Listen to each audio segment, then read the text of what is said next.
Welcome. During this video, I'll read excerpts from Stink Book. And without further ado, we'll get into the introduction. It all starts with becoming real with the self, enabling most all of us to get real with one another, enabling greater potential. And getting real is not only the first step on a personal level, but as well the very solution to most all of our problems, if you were to ask me.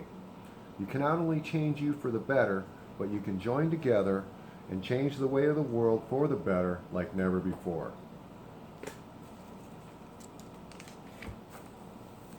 After 30 plus years of serving people from around the world while waiting tables in the South Florida area, I can honestly tell you that we are all much more alike than we be all that different from each other.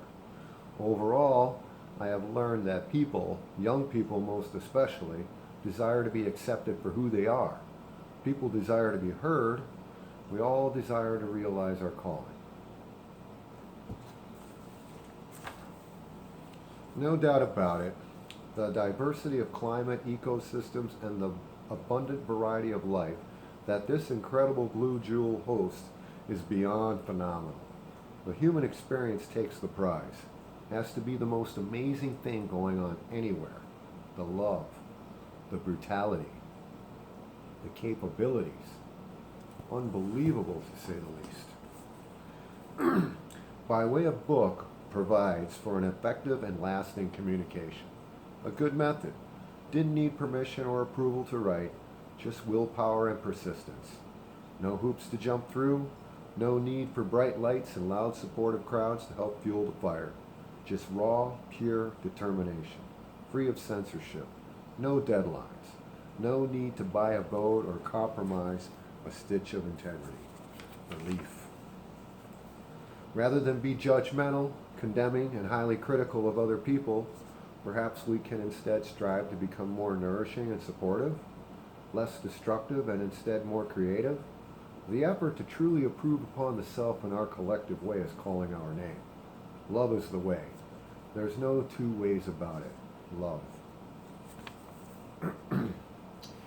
It's the emotional pain that gets to us, no doubt. The fresher the wound, the harder it becomes to truly care about everything. And as a result of tragedy, we can wind up in the dumps for years, many years, perhaps even entire lifetimes. Even crazier yet, perhaps something as bad as it could be, even worse yet, maybe sticks with you for a string of lifetimes. In a more immediate sense, when a parent or a child dies, for example, you never really get over the loss, and collectively speaking, losing loved ones is the greatest, most common pain we all share in, just in case anyone reading has lost sight of that of which we all hold in common, no matter what country you currently reside in. Death is final, as far as we all know, and it's rather difficult to let loved ones go. We all very well know the more unnecessarily complicated or unjust the circumstances surrounding the death of a loved one becomes, a numbing pain can morph into a fostering hatred until vengeance or justice is served, or at best, forgiveness is allowed. Need to face the music. Whatever we are due is due, and is always magically right on time, whether we realize this truth in the immediate sense or never at all. Ultimately, it's better to change the type of person you be, your whole approach toward life, and how you cope and proceed by the way of your own doing, than it is to change where you are at or what you currently do for necessary income. The listening problem far exceeds the Miss and Mr. Manner stuff of not cutting the other person off while speaking, or actually hanging on their every word. And it's not even getting into you actually having an opinion, and that's not even getting into you actually having an opinion to begin with. If you are still quite young, it's healthy to form a good opinion regarding numerous topics concerning the all of us. The very near future requires such consideration and discussion, far and wide, in part of us taking the necessary actions during the years to come, both on a personal level and collectively speaking as well. Moving beyond the distractions, good, clear, well-conveyed, and concise communication is key. We all know it too. communication breakdown is the leading cause of our problems, in stiff competition with the likes of selfishness and greed, no doubt. Spelled out simply to maintain the theses of the communication while maintaining the development of a fresh perspective mid-stride.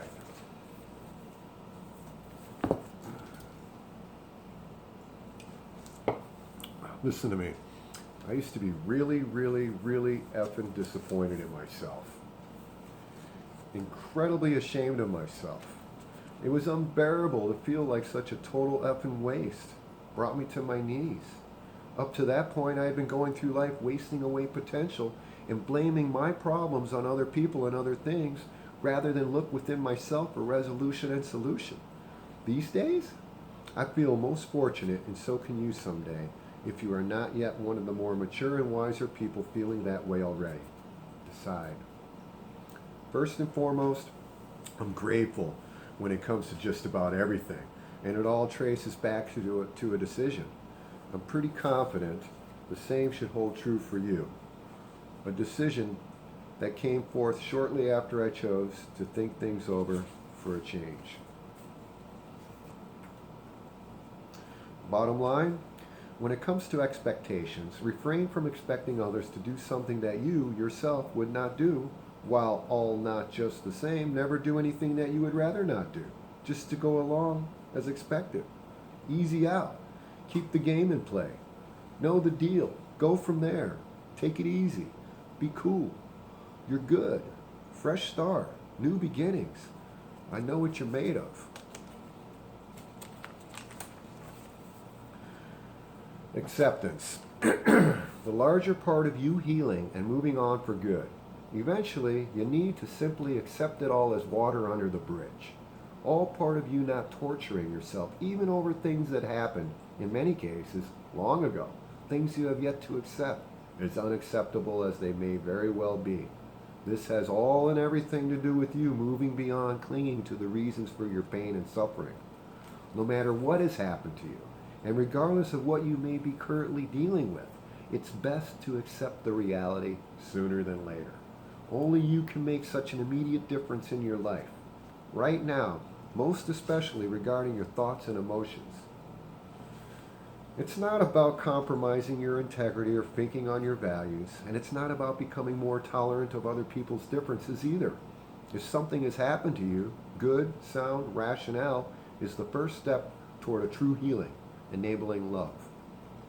Acceptance. You may not always agree with the outcomes, and you may not always cherish the moment, but it's best to accept, like a punch to the face during a boxing match, before you are free to move on, free of the antagonistic mental burden of irrational conflict. Hey, he punched me. Ref! I beg of you to trade in self-pity for self-reliance. Force yourself to cool off quickly when enraged, and don't dread the inevitable.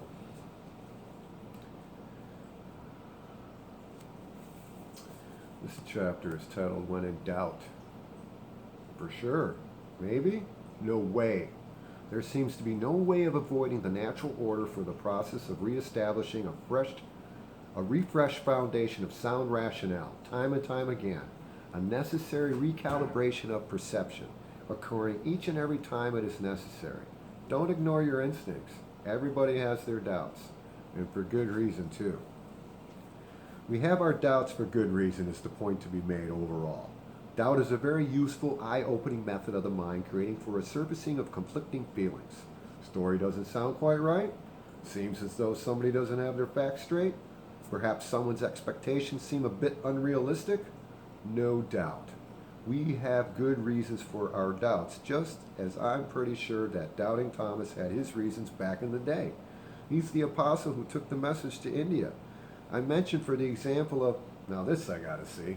Why? We have our doubts, both the reasonable and the unreasonable, for good reason either way. Reasonable calls to action, and the unreasonable begs greater clarification. The more far-fetched or the lesser the perceived potential, the greater the doubt. Simple enough, yeah, sure. But it begs attention in how revealing it is when doubt brings to attention false thinking, including false perspective regarding the lies and dishonesty. Yet, At times, we practically throw our own selves over the cliff in refusal of the truth. Usually a truth we know is going to hurt. Truth we are not quite sure we can handle. Can't handle much more pain and just looking to play along and avoid the truth sort of stuff. If you know where I'm getting at, apply to both the personal deal and the whole bunch of us, collectively speaking. Worst of all, we doubt our own potential. When in doubt, go for it.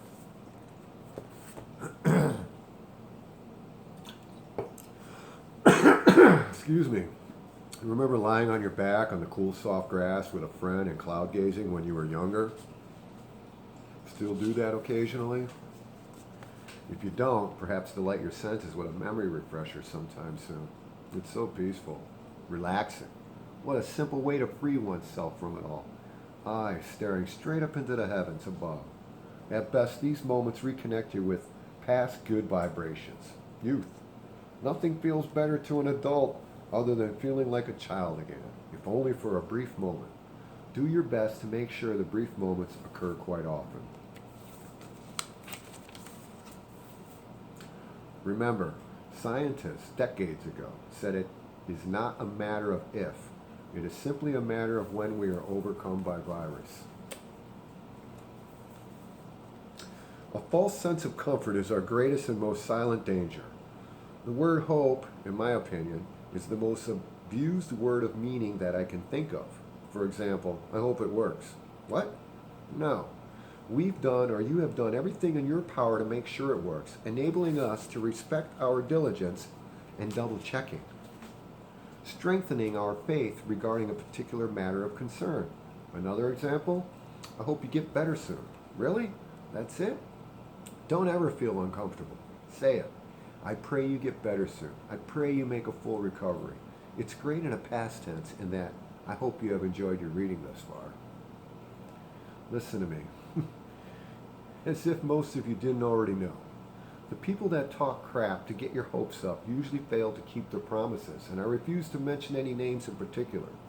But, for Christ's sake, when it's the leaders you vote into office and all they did was play you, just to land the job and wear the title, not to mention other negative potentials that seem to be a growing, glaring possibility.